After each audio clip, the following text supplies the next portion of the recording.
Programme ज़रूर मनाना चाहिए। यह कोई आम दिन नहीं है, ये एक ख़ास दिन है जो पाकिस्तान की तारीख़ में संगे महल की अहमियत रखता है। तो सबसे पहले जैसा कि आप जानते हैं कि 6 सितंबर यौम दिफा का दिन एक ऐसा दिन है जो पाकिस्तानी फ़ौज ने इंडिया को नागुद चने चबवा दिए थे, और ये तारीख़ में ऐसा दिन है जो हम ना मनाएं तो हम समझते हैं कि हमारे अंदर से मुसलमानी ख़त्म हो चुकी है। ये सिर्फ फ़ौज ने ही नहीं दिफा किया था, जिसमें पाकिस्तानी अवाम ने टैंकों के नीचे घुस के जान देकर पाकिस्तान का दिफा किया था। ये अलहदा बात है कि अब पाकिस्तानी अवाम जिनको ये बना बनाया मुल्क मिल गया है वो भूल चुके हैं। जैसा कि आप भी देख रहे हैं कि शायद ही कोई प्रोग्राम हो रहा हो कोई रात में यौम दिफा के हवाले से, कम ही हुआ होगा। वैसे सुना तो नहीं, शायद कोई हो ही जाए प्रोग्राम DCO साहब के हवाले से या DPO साहब के हवाले से।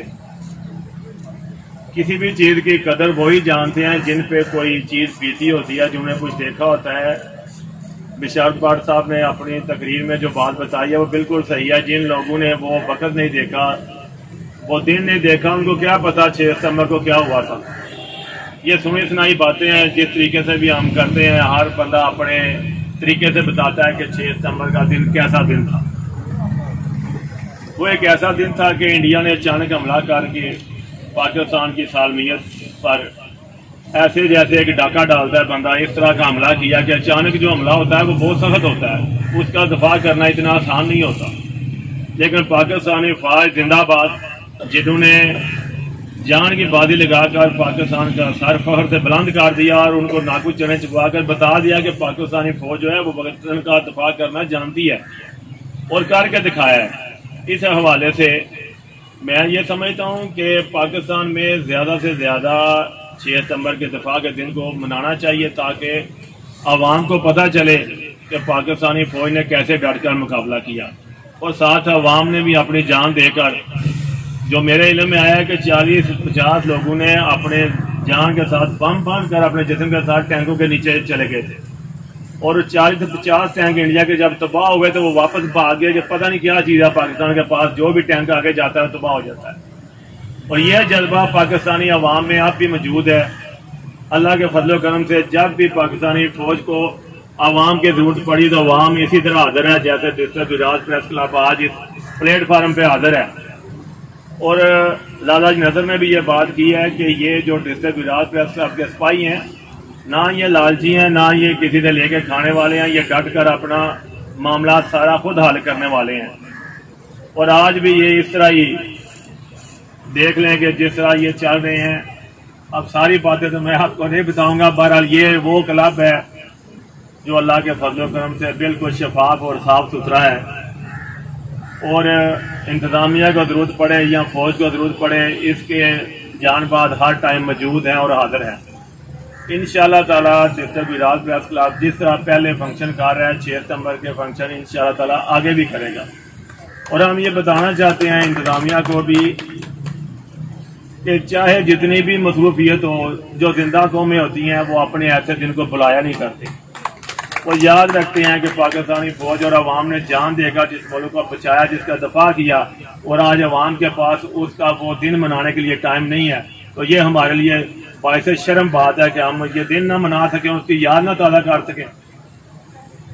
जबकि आप लोग देखते हैं कि आपको बच्चों की सालगिरह का दिन भी याद होता है कि वो कितने, चाहे 11 बच्चे हो चाहे 13 बच्चे हों, आपको सालगिरह का दिन याद होता है। तो ये इतना बड़ा दिन, जिस दिन पाकिस्तानी फौज ने दुनिया में बता दिया कि पाकिस्तानी फौज अपने मुल्क का दफा करना जानती है, तो ये दिन हम ना मनाएं तो इससे बड़ी फिर मुनाफिकत क्या हो सकती है। हम कहते हैं कि पाक फौज जिंदाबाद, तो पाक फौज जिंदाबाद कहने से काम नहीं बनता, अमल से भी कुछ करके दिखाना चाहिए। इस लिहाज से चाहे हमें कोई परेशानी हो या हालात जैसे भी हो, हमें चाहिए कि हम यौम दफा पाकिस्तान का 6 सितंबर का दिन हर लिहाज से मनाएं और अवाम को बताएं कि हमारी फौज ने यह काम किया है, तो उनके भी जज्बात जिंदा हों कि हमारी अवाम जो हमें जानती है, पहचानती है, हमारा जिक्र करती है, हमारा जो हमने वो काम किया था, जान दी थी, वो अवाम को याद है। लेकिन अवाम भुलाए बैठे हैं। अवाम की हालत देखकर फिर हमें कहना पड़ता है कि अवाम को यह दिन बुलाना नहीं चाहिए। जो लोग अपने शहीदों की कदर नहीं करते, फिर उन कौमों को बहुत सारे नुकसान उठाने पड़ते हैं। तो अगर आप जिंदा कौम है तो आप जिंदा होने की निशानी भी दिया करें, ऐसी महफिलें, ऐसी रौनक जिसमें पाक फौज का जिक्र हो, यौम दफा का जिक्र हो, मुल्क के मामलात का जिक्र हो, वो दिन हर हाल में मनाए। मेरी तो ये आपको एक अर्जी है, बाकी तो हर इंसान, हर महकमा, मुल्क, कौम सब अपने अपने मामलात के खुद जिम्मेदार हैं। तो मैं डिस्ट्रिक्ट विराज प्लस क्लब के जो जानबाज हैं इनको सलाम पेश करता हूं, जिन्होंने यहाँ पे शामिल होकर इस प्रोग्राम को इज्जत बख्शी है। तो हम हर वक्त उनके लिए तैयार हैं। वही लोग अच्छे होते हैं जो इस मामले में अपनी और दूसरों की इज्जत का ख्याल रखते हैं। जो किसी की इज्जत का ख्याल नहीं रखते हैं उनकी इज्जत का भी लोग ख्याल नहीं रखते। मामला जैसे भी हो, कोई भी इस वक्त कोई फारग नहीं है। सब लोगों के घरों में बड़े काम है, प्रेशर होता है, काम का होता है, रिज़्क़ का होता है, दुनियादारी का होता है। हर बंदा बड़ा ही इस वक्त इस माशरे में मजबूर है। मैं नहीं कहता कि कोई फारग है, हर बंदा ही बहुत मजबूर है।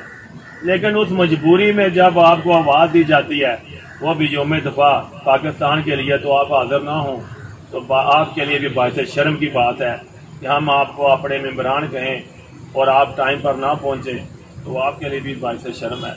तो हम कहते हैं कि पाकिस्तानी फौज जिसने आज तक पाकिस्तान का सर फख्र से बुलंद कर रखा है, हमें उसको सलाम पेश करना चाहिए।